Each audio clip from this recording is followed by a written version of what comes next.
One of the last times that we saw you, and we were trying to remember how many years ago, I'm going to say about 2 years ago, you were traveling with your family, and maybe not on an Airstream, but it was like, in a trailer, one of those kind of things with the family. It was an Airstream. It was an Airstream. Great. Even I didn't want to credit. I wanted to give credit where credit's due. But you have a way of involving your family in your process, and I saw somewhere it was written that family's inspiration and then the music is the expression. That's an amazing way to live your life. When do you actually write your music? And when does that actually have to happen?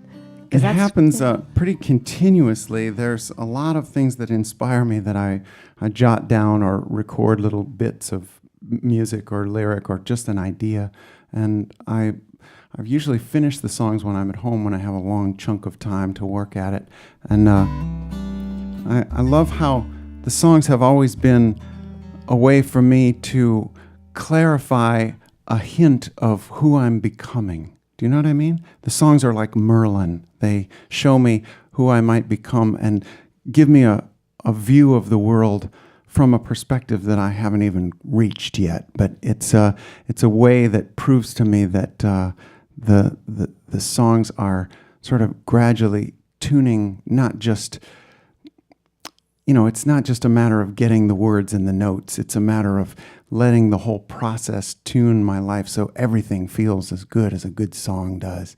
That's what I love most about music, that for some reason my heart is just cracked open to music. So if I want to navigate, I want to navigate by the thing that's most susceptible to guidance. Wow. I have nothing after that. I can't imagine what life must be like in the Wilcox household. I guess they're used to it, huh? It is fun. And I do love that I have this balance now. Because, when I first came to music, really nothing felt as good as a good song. And I knew that it wasn't just coming from the little hollow box with strings on it. I knew it must be coming from somewhere and just traveling through this instrument so that I could somehow sort of navigate like you do with a compass, a tiny little thing that lines itself up with something bigger than the whole world.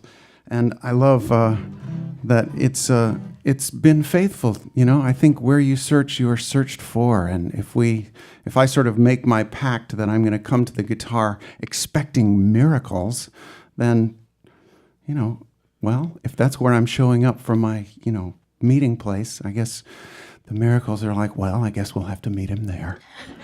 Even though it's just a guitar.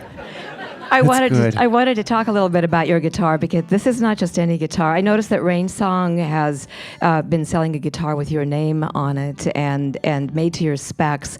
What are those guitar specs anyway? I mean, in 30 seconds or less, the essential specs. The essential difference, I think, is that because of the strength of the materials and the design of it, it allows me to play in tunings where the bass string is super low and the neck doesn't bend back. So it keeps that, it sounds better even when it's tuned like a piano rather than a guitar. And if you look on your website, there are endless conversations from fans going, hey, I was just at a David Wilcox concert. Did you catch what his tuning was? And there are people like taking notes, because they want to go home and figure out the tuning. I'm glad there are people like that, because when I'm between songs and I forget, I can always, what tuning is this? And someone will know. And I also wanted to give a shout out. You're talking about songwriting, and I imagine that we could talk about nothing but songwriting, you and I. And happily, you will be doing just that in a special thing in March. You're doing a workshop with a very demanding title. I had to write it down: Building a Sustainable Career Making Music in the 21st Century. Wow. I like the sustainable part because, when a career grows slow, it's like a tree. It grows slow, but it grows strong. And it grows up, it tries to attain more sort of lofty musical goals. And it grows out, it tries to reach more people, but mostly it grows in and down. It grows roots to sustain you through the storm. And that's been the real joy of this for a lifetime, is having it as a practice. And yet you still have to be sort of modern and everything, and have people with you in this workshop who are going to be talking about that whole social media thing. Yeah. Yeah. So very That's been really fun. Today I did a different thing with all the social media stuff. My friend Jamie, who's helping me with all the social media stuff, I had a thing that I wanted to say, but I didn't have my computer. So I said, can I just leave you a message and you can transcribe it? And she listened to the message and she said, I'm just going to put it up as a WAV file because you sound so excited. I can't type that excitement. So that may be a new way we'll do things. Yeah, we'll going see. forward, it's great to see you growing like that, always, always. The latest album, Reverie, was recorded very interestingly for David in front of a live audience. I wonder, it's probably a little bit bigger than this. Maybe the space at the monastery where you recorded was different. But I love how you note that there was a subtle instrument in the recording, and that was the room. Talk a little bit about that. I always play better when I'm playing for people, and it always sounds better in the studio. And we thought, why not combine those? And so we had the great studio mics going directly into the sort of control room. But then we also had these mics, my normal sort of travel road mics, that were going to speakers in the back, not in the front of the room. So the people in the front just heard it acoustically. The people in the back had a little extra sound reinforcement so they could kind of have that same presence. And what that did was it kept the sound reinforcement from interfering with the mics that gives a live sound that muddy feel.